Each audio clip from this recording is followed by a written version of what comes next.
Let's see. I'm always wondering when. Are you guys there? I think you're there. Hi. My name is Christina French. I am a lifelong textile recycling artist. When I say lifelong, I think I started when I was little, like really small. I broke a lot of my mom's sewing machines as a small child. And now I use industrial sewing machines for my work because I like to sew through lots of layers of things. Does anybody out there relate to that? A lot of sewing machines that I've run across are just not all that strong and durable. So um, industrial machines are, and that's what seems to work well. Anyway, my name is Christina French, and I do love to recycle used clothing into all kinds of new and beautiful things, including clothing, home furnishings, all kinds of accessories for living and for wearing. And Jennifer from Australia, you are the bomb diggityest, my friend. What time of day is it by you? It's 11 o'clock in the morning here, and I'm imagining it's got to be, I don't know. I don't even know. And yeah, it's confusing to me. Hi, Kimberly. So we were having a little bit of a series here going on for embroidery and getting started with that kind of work. And I have to confess that I had a little bit of, I was putting out a little bit of fires this morning in the screen print shop downstairs. We're just getting the Dolphin Studio calendar underway for, we screen print a calendar every year. My sister and I run a business called the Dolphin Studio, which you should all check out in case you haven't. I'm going to put this in the comments, and I'll give it a little link so you can find us right here on Facebook. So the Dolphin Studio is a family business that my sister and I run together, and we screen print awesome calendars. And we normally start in March, but you know, COVID got in the way, so we are screen printing Full Tilt Boogie right downstairs in the same studio building as my textile work.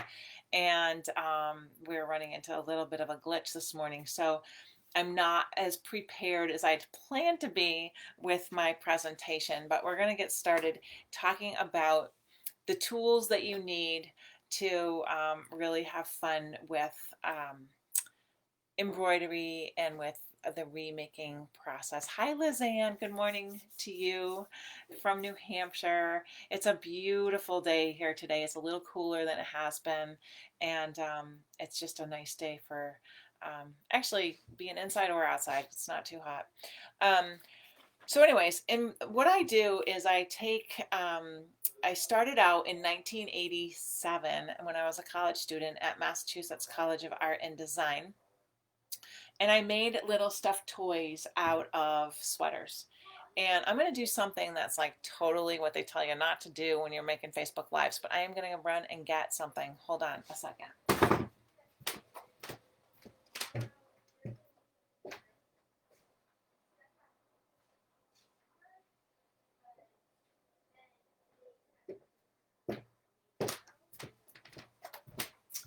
Okay, I'm back. Hi, sorry about that. This is a ragamuffin, you guys. This is this is the first, okay, I just made this guy. He's like a couple weeks old. But this product is the first product that I ever made. And when I was in college, I started making the ragamuffins all out of recycled sweaters. And I sold them at a store that was located in Cambridge, Massachusetts, it was initially called Christmas Secrets, and it was like a seasonal store that was only open from Thanksgiving until Christmas. And it was like it was kind of like a craft fair slash store. It was a cooperative, so everybody got juried to get in to sell their work. And then there were 70 people who all sold their work, and it was all like merchandise together, so it looked like a store to people who came in. And sorry, one more second. The I sold these little ragamuffins there, and people initially I made them out of handmade felt, and I really did not love the felting process. So my father actually gave me the idea to make them out of sweaters, and as you can see, this guy has, it's actually really hard to see because he's way cuter in person than he is on this screen. These are button eyes that I use vintage buttons for my process. This is a fun little like Icelandic kind of patterned sweater on his face, and then striped body. And so anyway, I sold them at the store, and I was like by far and away the youngest member of the community that gathered at the store that later turned into the Cambridge Artists Cooperative and stayed open year round. And I believe that they're still located just outside Harvard Square. When I first joined them, they had different locations every year depending on what space was available in the Harvard Square area. And I sold with them a couple of years in my college, career. And then when I graduated college, I thought, you know what? Like, I've been making these little guys and selling them really well, so I'm just going to continue to do that. And I applied for the American Craft Council show in West Springfield, Massachusetts, which is actually really close to where I live, and was accepted. And I went and did that show. It was in June, and I was waiting tables at the Red Lion Inn, which is this a sort of beautiful old colonial New England hotel in the town where I grew up. And I told everybody I was working with that I had to take a few days off to go do the show. And they said, oh, if you need any help with anything with your business, just we have a whole infrastructure here set up for you, like set up to answer any questions if you run across them. So I went to the show. I wrote thousands and thousands and thousands of dollars worth of business. I couldn't believe it. It was like more money. I wrote more money in orders at that show than I'd ever made in a year. So I came home and I quit my job, my waitress job, and I asked for a lot of help from everybody who offered it. So these little guys are completely hand sewn. And so my experience with hand sewing and embroidery and that kind of thing is kind of made up as I've gone along. So the things that you need to get started with the kind of structure of this thing, like these guys are, okay, the legs they're rolled. There's no stuffing inside. This part, the body, is folded in half and stuffed with, actually, I use waste material from one of the corporate clients that I work with, where I do a recycling program with their waste. And then these little bits here are all stuck inside. So it's a very simple process. And I use needles that are like, this is my favorite ragamuffin making needle. It's a very long yarn darner. It's a big fat needle. It has a really sharp point, and it has a really easily threaded eye. Do you see how big that eye is? And then I use Persian wool yarn, and they're all hand sewn. So when I first started out my production company, which kind of unfolded after that first show, 2 years after I did that show, I had 40 employees, and I supplied stores all over the country and in Europe and Japan and Australia, for you out there, Jennifer Louise. Sold my work all over the world, and it was super duper awesome and fun. And I learned new things every single day because my business doubled in size every year for the first 5 years I was in business. And yeah, it's been a crazy, crazy ride. So I got really sick of it after a while. Actually, I did that for about 20 years. And over that time frame, I realized that what I really loved the most about running a production company was, well, I loved a lot of it, but the thing that really had the most meaning to me was the people who I worked with. So most of my employees worked at home, and they could do this type of work with very simple tools in a workspace like their kitchen, for instance. So the women who produce these, like there's a bee flying around. Please just go away, go away, go away. Okay, it's gone. So like somebody made all the legs. One person was like my leg maker. I had another person who made all the heads. I had somebody who made all the bodies, and then somebody else, they would go home with a whole bunch of work, like the pieces, the components. They would sew them all together, and then they would bring them back to me the following week. And then a different person would take all those components home and construct them into the finished ragamuffins.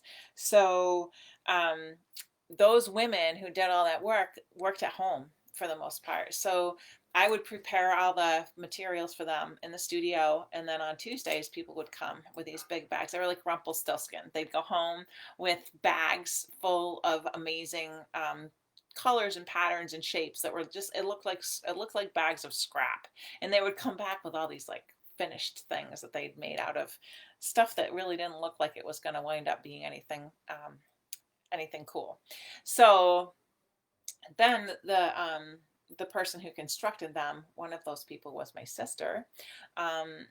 Thank you so much to all of those women, because they all just like helped me and grew with me.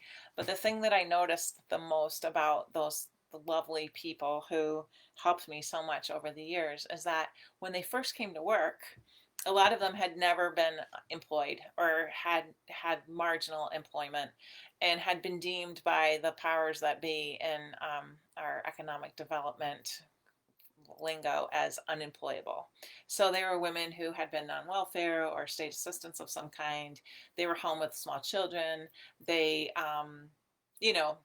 found me and were able to be gainfully employed and get off of their state assistance and make a living. And through that process, I witnessed the most amazing and cool and like, oh my gosh, changes in these people that were just to know that they could actually be productive, contributing members of culture was a really empowering and just the beauty that I saw and witnessed. So I noticed as I started teaching classes years later that was not that transformation was not reserved for people with poor women who were unemployable. I noticed the transition happening with highly educated, well-paid people who had never really had the opportunity to make anything or had been encouraged to really tap into their creativity. So that is what I love to do. I love to encourage people to tap into their creativity, and no matter whether you think you have creativity or not, no matter whether, people have come to me a lot and say, oh, I can't draw, or I can't do this, or I'm not that way, or I'm not good with my hands, or whatever. And what I would like to just share and put out there is that regardless of your experience, and regardless, it's like saying to somebody, oh, I can't speak a second language. Well, I speak English. I don't speak other languages, but I know that if I put my mind to it and studied and spent time really learning it, that I would be able to learn a second language. And using your creativity is similar to that, in that if you use it and you practice it and you bring it into your life in a regular way, it really nourishes and builds self-confidence and self-worth, and it brings joy, and it's very meditative when you get to a point where it's beyond the frustration is the meditative part of things. So there's actually and it's funny, since the COVID lockdown, I have really dug into like what are the physical benefits of being creative and using your creativity, and I've learned amazing things like fear and anxiety are dissipated when you tap into your right brain and you become creative and you use your creativity. The making process actually lowers the blood pressure, reduces stress, like it's just incredible. So I just want to take a peek at these comments and see. My father, Joanne Richards, says, wow, your father had such a vision. My father did have such a vision. He was an amazing artist, and he was a really dear friend of mine. And we had all sorts of fun and adventures together. And I just want to show you something that he made, because you'll appreciate it. I have this thing on my wall right here. This is a print of a piece of his artwork. Reality is fabulous. A quote from Thoreau. So that was his style. And if, hold on a second, sorry. Okay, if you guys check out the Dolphin Studio, you will see more of my dad's artwork there. And he was actually a really highly acclaimed Irish ceramic artist. He was born and raised in Ireland, which is actually where I was born. I was raised in the United States, but um, in Ireland, there's a large collection of my dad's ceramic art in the National Gallery on permanent display. And there's a couple of different museums where you can find his work. So his name is John French, spelled like my last name with two F's. And he really started a whole kind of genre of ceramics in Ireland that actually, now looking back as an adult, my work, my blankets, and my textile work is very kind of tied to my dad's style, where he made pots that were all hand built. No, they weren't thrown, so they were all just kind of a little bit wonky in a beautiful way, really brightly colored, sort of a low fire, so very fragile, and also that enabled the low firing enabled him to get the really bright colors that we shared the passion for brightly colored patterns and just color on color tonality is something that we both really enjoyed. Um, so yes, fabric scraps do work for stuffing if you're using, if you have fabric scraps. The thing I've done when I've used fabric scraps to stuff toys or pillows or whatever, ottomans, bolsters, whatever, you want to cut it up so that the scraps are small and it becomes kind of like an even kind of texture. If it's large scraps, sometimes you get like lumps and bumps and it's not kind of an even um, it's not really an even sort of fill when you get your product finished or your project finished. So I was talking about getting into embroidering and handwork and what your tools are. And I have kind of a funny story about the ragamuffin history. First of all, people used to refer to me a lot as, oh, you're the ragamuffin lady. And I always was like, am I like really? Like, I kind of think I do look a little bit like my ragamuffins. um, but the funny story is that when I went to art school and my parents were both artists, so we didn't really have a business sense among us. Like the three of us were just like, I don't know, like math is simple. Like as long as you're bringing in more money than you're spending, like that's probably good. So when I went to the bank to get my first loan, because I wanted to be able to produce all year round, and my sales were really heavily weighted toward the last quarter of the year. These were like super hot items for Christmas gift giving, and the clothing I was making was all wool at the time, so it was like really good for cold weather. And hence, about 70% of my sales were in the last quarter of the year. So I wanted to get working capital so I could pay people to work all year and then, ship heavily in the fall and winter.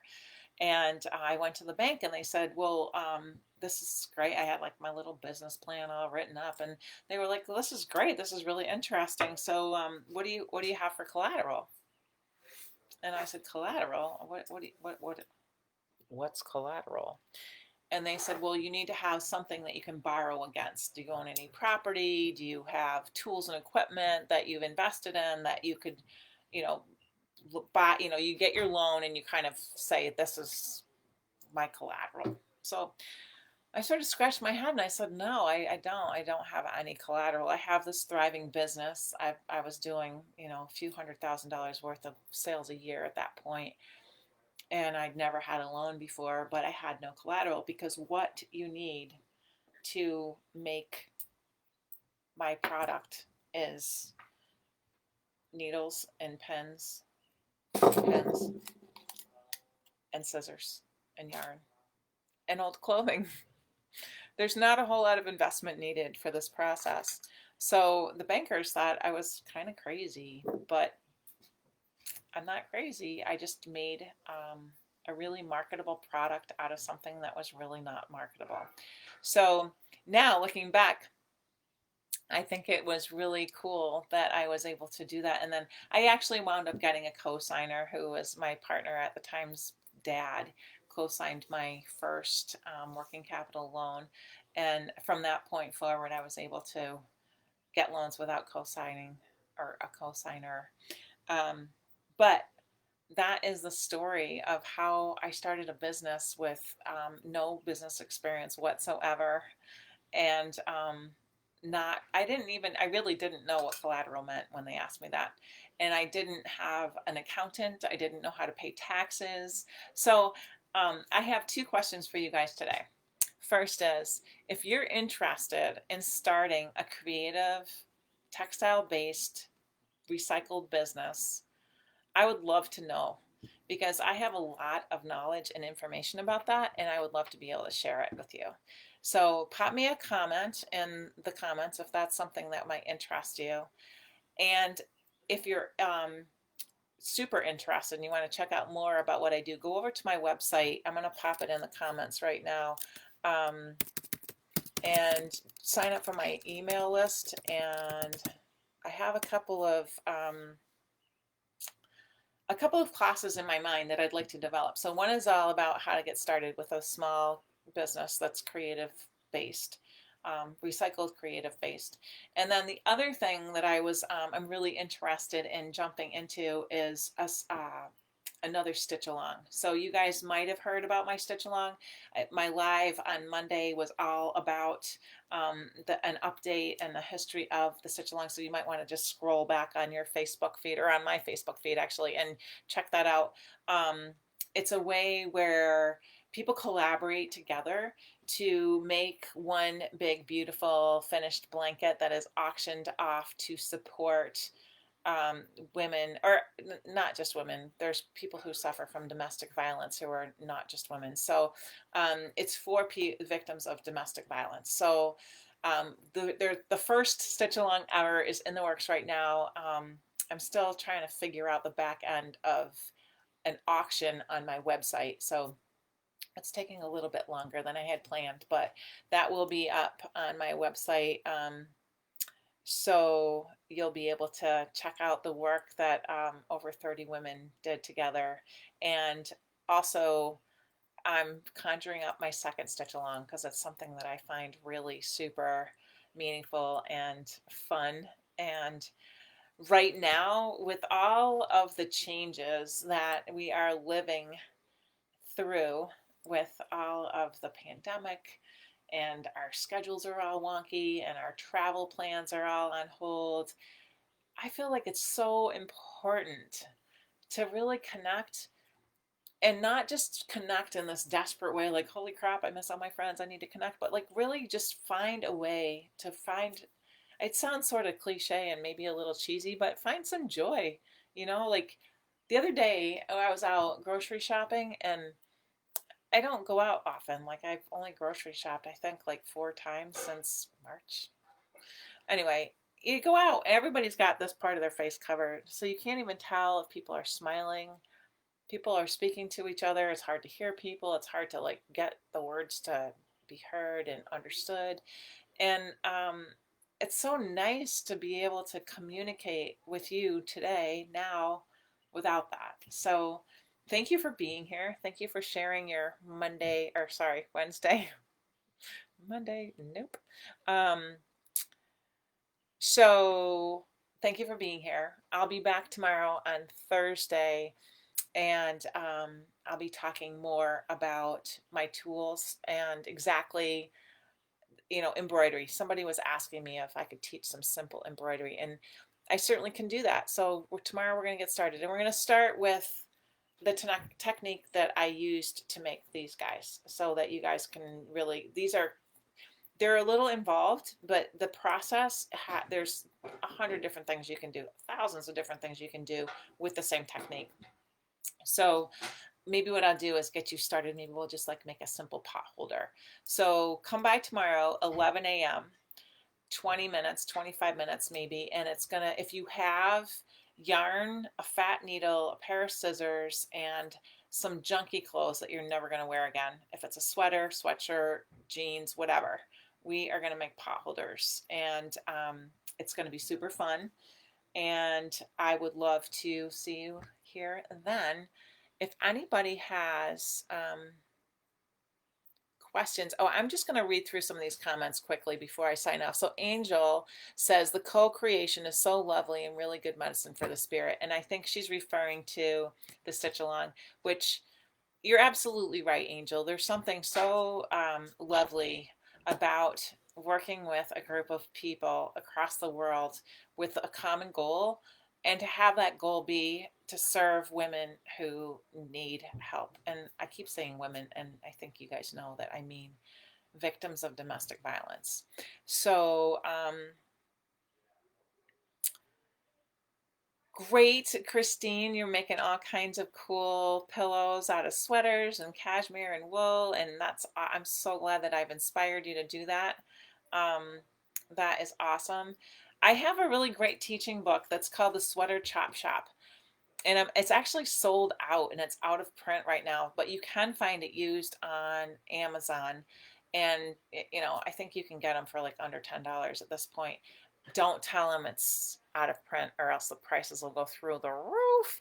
But I'm working on a second printing with an update, so that should be it won't be ready anytime soon because it takes forever to do those kinds of things. But if you are interested in learning, like reading to learn, which I know a lot of people like that kind of, you can go back and refer to it. It's like having a cookbook. You can just always refer back to the helpful bits that you find. The Sweater Chop Shop, check it out on Amazon. You can find them used, like I said, and that will give you a bunch of projects to get started with. I think there's 20 projects in the book, and they start real simple for people who are just freshly new to this whole process, and they get to these guys, which are pretty complicated actually. They're even more complicated than making the sweaters that I make. So we're going to get started on some simple things to spark your creative um, magic tomorrow. So thanks for being here, and let me know if you're interested in learning about starting a business, and or if you want to hop on my email list for the next stitch along. So you can leave your comment here, but best actually if you hop over to my website and just put your name right on the list. That way I don't have to remember to get back to it. Thank you so much. Have a great Wednesday.